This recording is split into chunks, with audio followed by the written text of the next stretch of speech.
I've always thirsted for something true.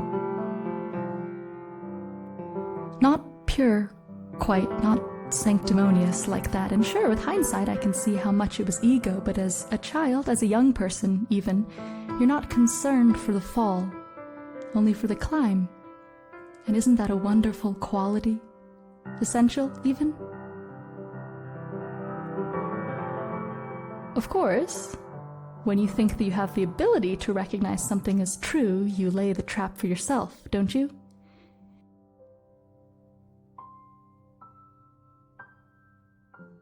Maybe there is so much falseness out there that, not that I can qualify something as incontrovertibly as false either, but there's so much deception, so much withholding, so many of our teachers, parents, peers falling short of being genuine and true that really it's a reaction.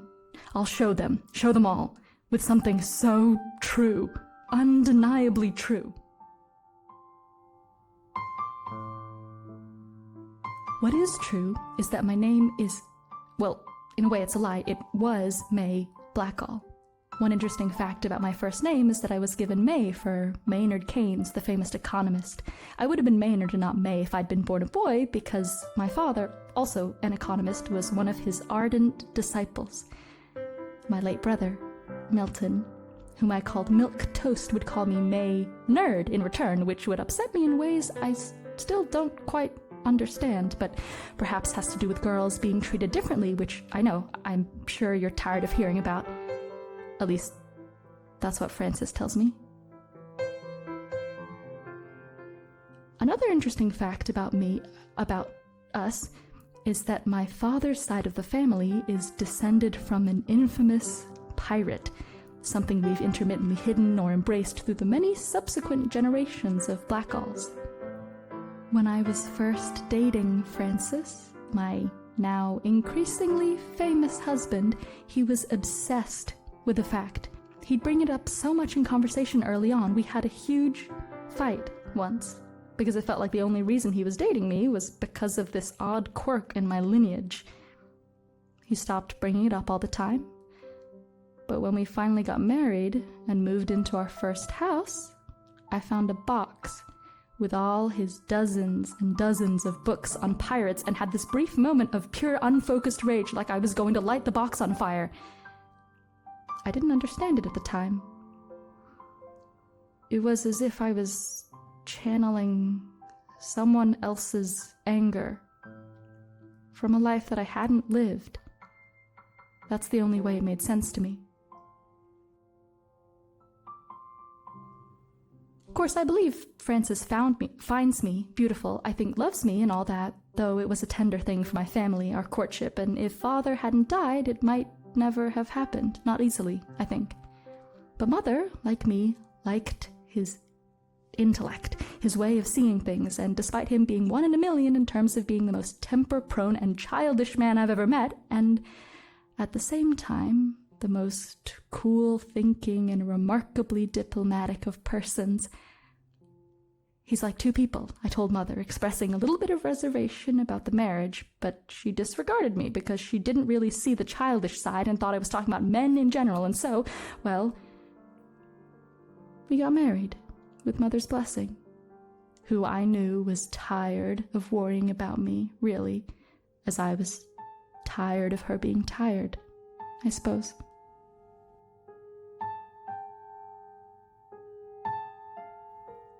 In my defense, I've never not known what it's like to be well off, I'd say to Francis when he'd tease me about our differences.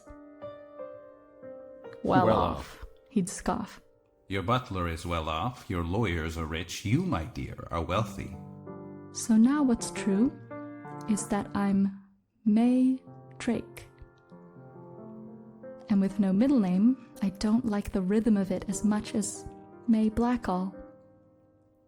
It kind of falls at the end instead of rising, you know?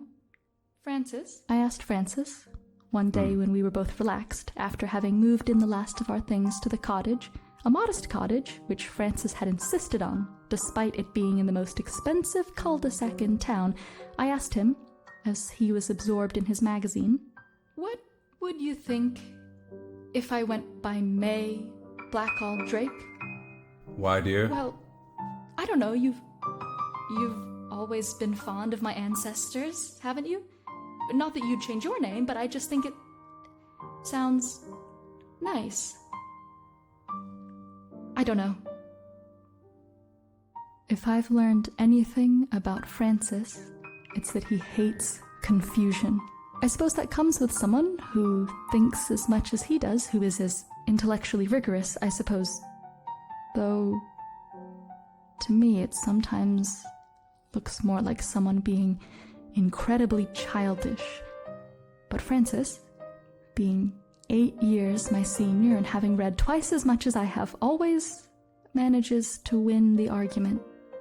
In any case, when Francis gets that confused look, I knew I'd best leave it. It's like storm clouds creeping onto the shoreline. His brow looks like the horizon in a Turner painting. You don't know. He fixed his eyes on me. Never mind. It doesn't matter. Oh, it's nearly 4. Aren't you going to your meeting? Weren't you there last week?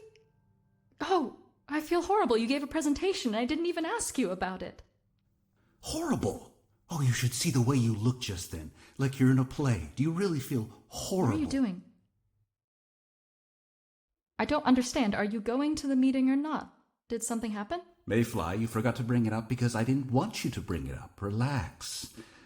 I'd only forgotten to tell you. I'm not going back. They're a bunch of academics. What do you mean? Was someone rude?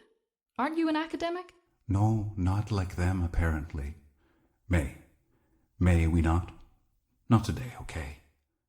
But to my surprise, Francis was actually lovely after that. His temper tantrums were fewer and farther between. I never found out exactly what happened, but whatever rejection he'd felt at the hands of this society, which he'd gained entry thanks to my name, and not his, refocused him in a way that we haven't looked back on since. Whenever I sit down at the piano, I think of Father. And invariably, I think of whenever someone would comment with surprise that he played him, the serious economist, the man of letters. I loved that he'd always reply, Oh, I play a little piano like a gentleman pirate should. I asked him who taught him to say that, and he told me that it was something his father'd say, though when he'd asked his father where he got it from, he didn't like to talk about it. Nor would my father have much to say about it either.